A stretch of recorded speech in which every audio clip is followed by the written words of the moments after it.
My phone memory just ended. Yeah, so all the bad things have to happen when I'm trying to shoot a video.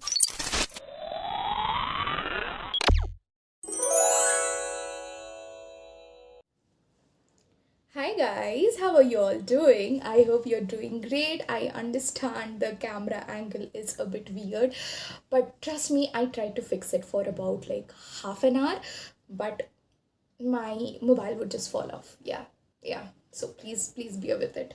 Well, today the video is about 5 Netflix original movies that you can decide to watch right away.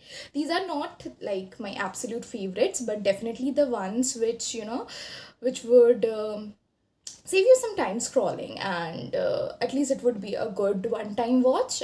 So let's get into the video. The first movie which I want to talk about is a Baglet. Now, the movie is about a woman who is supposed to be mourning for her husband's death, but she is absolutely not sad for that. And the whole movie revolves around the fact that why is she not mourning when she's supposed to be the saddest person on this occasion, and people start considering him crazy and hence Baglet. But it is a very well evolved movie, so definitely a good watch. The next movie is, oh god, I am gonna say it, and trust me guys when I say it, that the movie is better than the book. The book and the movie is The White Tiger. Now, it was really difficult for me to get through the book, but the movie, the acting of Priyanka Chopra and Rajkumar Rao and all the cast in the movie was so good, so spot on, that I was mind blown. So the White Tiger revolves around this social stigma about how a certain class of people should be treated in a certain way, and if you don't do that, somehow it leads to consequences. And I don't want to spoil it for you guys, so it's better that you go and watch it. It is definitely a good watch. I guess it was also nominated for some Academy Award. I don't exactly remember for what, but like it is really good movie. The next one is Dhamaka. Now, when I talk about this movie, I kid you not when I say that Kartik Aaryan for me is the face which is like the perfect comedy face. I look at him and I feel like laughing. Like he is having that in his face. But Dhamaka is a very serious movie. It revolves around the fact when a terrorist fixes a bomb at certain places of the city, and a bridge, I guess, yeah, a bridge, and then calls up to this news channel to inform about it. And it is the story that why the act of crime is happening and what's the story behind it, and the role of media and how media is absolutely corrupted to its core. The next movie is called Run. This movie is a thriller, and it is the most bone chilling concept I have ever come across. Like, think of the person whom you trust the most in your life. And I am sure that 90% of you just thought about your mom. And what if you find out that that person you love so much, you are blindly trusting, is somehow responsible for all your miseries. So it is about a girl who is facing some severe chronic disease, which is eventually ending her life, making her extremely weak, that she cannot even do her basic daily chores by herself. But eventually she finds out that probably she is not really that sick. Probably it is all set up. Probably it's all planned up, and her mom is behind it all. So, yeah, very bone chilling. You need to give it a watch. The next one is an animated movie. It's called Michelle's versus the Machines. Now, yes, the typical robot versus human concept. It's very funny. The main attraction why I watched this movie in the first place was because in the trailer they have used this mic drops music, like mic drop of BTS. So I was very intrigued. I was like, okay, I need to watch it. And even though it's a very typical plot, we know how it's going to end, but the overall representation, here the protagonists are not that super cool, fun, perfectionist family, but they are clumsy, they are chaotic, they are problematic at times, but they are able to save the world from the attack of the robot. So, good watch. Definitely a very funny watch. Okay, the next one is an anime. It is called The Flavors of Youth. Now, I have seen that not a lot of people are talking about it. I don't know why. It's such a beautiful movie. If you like Ghibli movies, which I'm sure that you all like, and you like the sceneries, the food, the little details that Ghibli Studio puts in to make the experience of watching them wholesome, it is somewhat the same. It's not a Ghibli movie though, and it is three different stories about life, about somehow connected to each other at the end. There are three different stories, one about childhood and its memories, one about how you have to grow up before an age, and that leads to certain flaws in your life, and the other is how you can just walk out of your normal life and enjoy yourself for some day, and that's absolutely fine. You deserve to get a break. So the three movies connected together, which gets linked at the end. It's a very beautiful watch. It's something very wholesome, very heartwarming. You need to watch it. Okay, the next one is again an animated movie, and it is called The Wish Dragon. Now, Wish Dragon is very similar to that Aladdin concept, but here there is no genie, it's a dragon. And here Aladdin, the guy, not Aladdin, here the guy too wants his princess who is super rich, the guy is not, and the whole story revolves around it, and how beautiful is the connection of the owner of the lamb from which the dragon comes out, and the dragon's friendship. So it's a very sweet, heartwarming movie, animated movie, and very beautiful visuals. So give it a watch. The next one is called Love and Monsters. Now, this is a very interesting concept. It is some accident happens, some mishap happens, and all all the small little irritating creatures like the cockroaches, the spiders, the frogs, the lizards, and every tiny creatures, they become this humongous sized monsters. And it's a survival story. The human have to survive in a world where the minutest of insects, minutest of creeps which you ignored, even when they were small, they take over the world. So there is a bit of romance associated, there is a bit of action, thrill, drama, everything. So good watch. The next one I'm going to talk about is Bulbbul.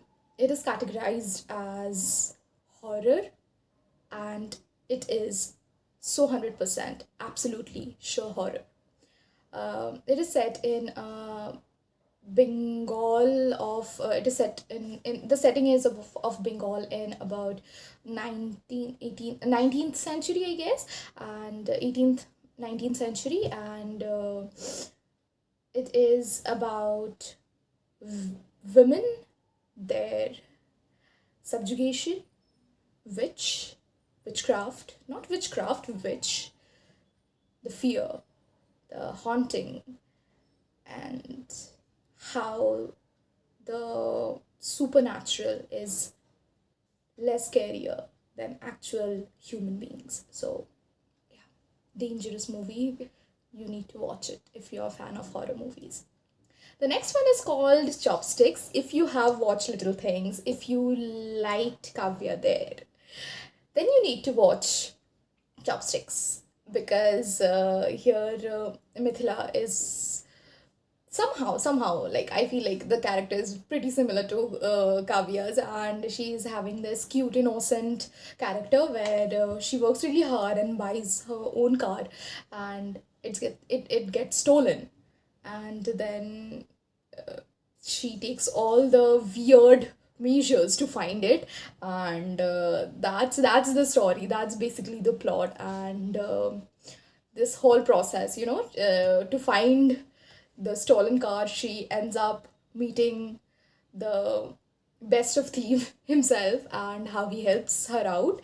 So very cute movie. It's a very heartwarming, good one-time watch kind of a movie. So definitely something you can watch the next time you want to stream something on Netflix. The next is called The Babysitter. Now, it is really absurd of a movie. When I think of comedy and when I think of horror, I like to keep them separate.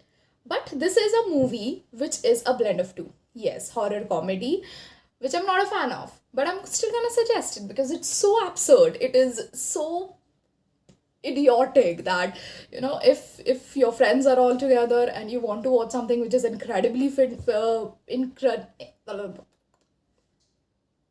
which is incredibly funny, and you all don't miss out some important lines while you are trying to gossip with one another, then this is the movie you need to watch because it is overall a fun package and you will laugh at it because it's so absurd. So, Babysitter. The next one in the list is Enola Holmes. I hope you all have heard of it. And if not, then let me tell you that Enola Holmes is actually Sherlock's sister. And this story is about her being the detective and trying to find out her mother, who out of nowhere vanishes one day. So it's the journey of a girl who is in her teens, going from this countryside to the city and facing this whole bunch of challenges in a way because she meets a man in this journey who is himself having a lot of mystery, a lot of things going on in his life, and how their lives get intertwined. So, I guess it is one of those movies which is brilliant, and there are certain dialogues which are going to stay in your head forever. So, you need to watch Enola Holmes. The next one is the one I even talked about in my last wrap up is Munich, The Edge of War. I suggest this movie because if you like such movies which have very diplomatic plot, and I recently find out that it is even a true event based story. So if you like this global politics and bureaucratic diplomatic movies, I guess this is the one for you. This is the one for you. The next one in the list is Love per Square Foot. Before Vicky Kaushal became this hunk of a man, he was this sweet small town guy character, this his image was that, like in Masan and Love Per Square Foot, like, and the brilliance of this man in these movies is like unimaginable. I hope you all have watched Masan, so I'm not going to recommend this here, but the one I want to recommend is Love Per Square Foot. The story is about how two people, a girl and a guy, they want to rent no, sorry, they want to buy a house, and it is for newlyweds, and they end up thinking that, okay, if not individually, then we might probably act like we are married, and then get the house, and they actually get married and get the house. Was it a spoiler? My phone memory just ended. Yeah, so all the bad things have to happen when I'm trying to shoot a video. Anyways, so I was talking about Love Per Square Foot, and probably no, it was not a spoiler. You all know how romantic movies end, right? So like, give it a watch. It's beautiful. You're gonna love Vicky Kaushal here. Not the hunky one, but this small town kid, small town boy kind of Vicky Kaushal. So watch it, watch it, watch it. The next one in the list is a very, very problematic movie. Like, problematic in the sense that will cause problem in your head because you're gonna think a lot after watching this. It is what's this type, like the type Squid Game is? I guess it's absurdly realistic kind of a movie where the person is supposed to live in this building where there are multiple floors, and you are placed on random floors on random days. And there is only one time in the day that a cart, a trolley of food is coming down from the top, which people of all the floor have to eat and feed their bellies with. And it is enough. It is enough for every person living in that whole building. But obviously, the one who gets all the resources first gets greedy.